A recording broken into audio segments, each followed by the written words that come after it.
This is a clarification video to help clarify the terminology used in the 10-year video I made in reference to confusion of faith. Hello, powerful people. This is Velvet T with RSP. In the 10 years, 10 plagues video, I alluded to confusion of faith, and I wanted to clarify what that means. Confusion of faith is found in several different areas in the King James Bible. We find that there are passages, the different passages that are they can be a little convoluted if you take them out of context. So I want to make sure there's no misunderstanding.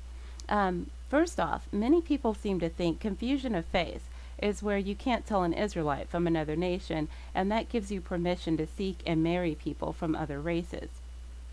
Now, for those attempting to keep the commandments, no, this is not an out clause that allows you to snuggle up with women from other countries or tribes. Now, in full disclosure, I don't give an opinion and have not been led into any teachings regarding the keeping of the commandments. My assertion is that in these times, each person will have to seek the Almighty and find out what they will be required to do. But that is another topic for another day. Today, the topic of confusion of faith is extremely important to understand what it is and what we have to be careful of when we see it or come across it. So let's look at Scripture. Ezra 9 and 7. Since the days of our fathers have we been in a great trespass unto this day, and for our iniquities have we our kings and our priests been delivered into the hand of the kings of the lands, to the sword, to captivity, to a spoil, and to confusion of faith, as it is to this day. Whenever there's a reference to the phrase, as it is to this day, it's letting you know it's an ongoing thing that's not relegated to only the time frame alluded to in the passage. It is something that has happened before, will more than likely happen again, and is most likely happening right now. Confusion of faith is part of an overall curse that we've been under due to our disobedience.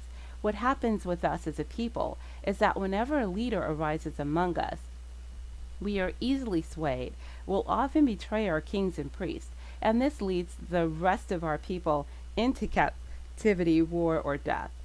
If we look through history, it is this strange mindset that often causes us to believe our enemy before we believe each other. We're quick to defend that which we are taught, rather than finding out the truth of a matter. We have more concern for those around us than we have for one another. Again, all of this is part of the curse. So let's look at the next reference, which can be found in Daniel 9 and 8. O Lord, to us belongeth confusion of faith, to our kings, our princes, our fathers, because we have sinned against thee. Now this explains that confusion of faith is a curse. It is a dangerous curse, and it follows a people when they trespass against the Most High. The summation of what confusion of faith is boils down to the following. We as a people will follow false gods even when they take on the appearance of our enemy. We'll often sell out and betray our kings, which was one reason the Most High told us Israel should not need a king and we're to follow the Most High only. We have to understand that because we are a unique people, we have certain gifts and abilities, and we weren't created the same way as other people around us. It's important to know this because confusion of faith can compel us to use our own power against our own people. So back to Amber Guyger momentarily. A display of forgiveness was put on the world stage that betrays what we are supposed to be doing as a people right now. By seeing it, many of our people will fall prey to confusion of faith. What they will see is a family of black people forgiving a racist who purposefully killed their family member. This sets the tone to quench the uprising, which has already started among the Israelites as the justice system has failed us over and over again. This is not the time to forgive our enemies. We must look at the signs in order to know what we are supposed to do in a time like this. Now, our enemy is using this same curse to make us believe that we should continue on the same path of loving those who would destroy us, when Scripture clearly tells us differently. So let's take a look at the Apocalypse of Abraham, chapter 31. And then I will sound the trumpet, I will send my chosen, having in him one measure of all my power, and he will summon my people. part, and I'm paraphrasing to get through this.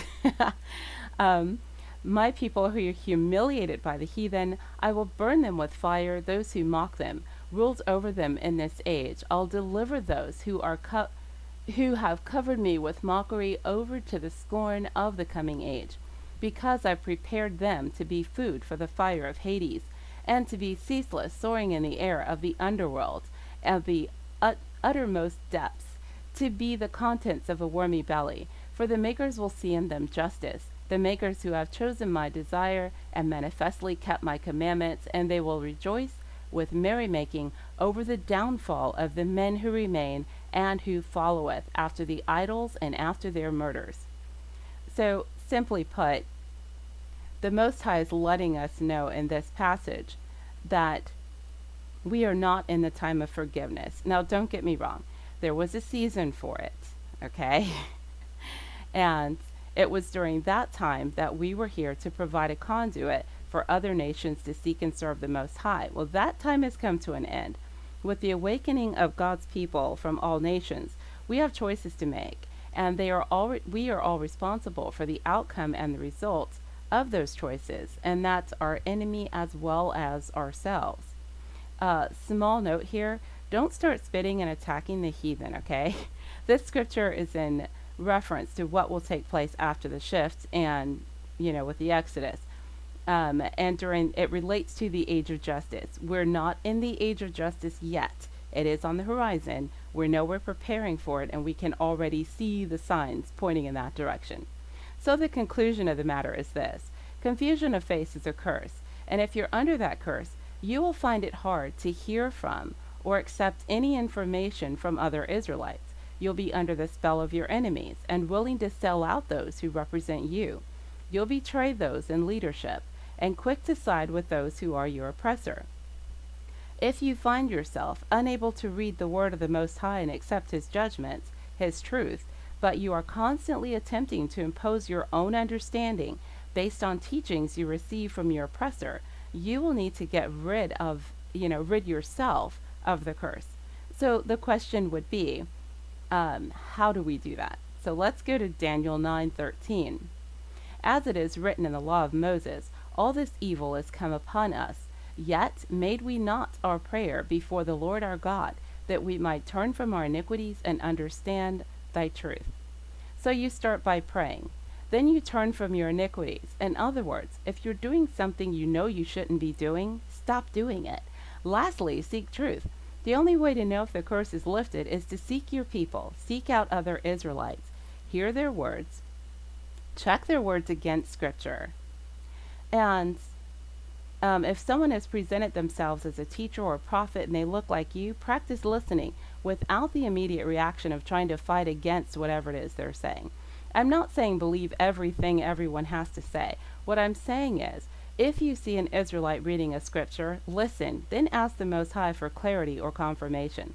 Many of us don't know the true God of the Bible because we grew up with a blonde-haired, blue-eyed little boy playing with lambs. You'll need to get to know the true God. The only way to do that is to study, seek, and find the truth. Confusion of faith is real. It's designed to keep you on the wrong path and out of the will of the Most High. Now that you know that, take the proper steps to make sure you're not under the influence of that particular curse. And remember, in all thy getting, get understanding, and remember to seek truth.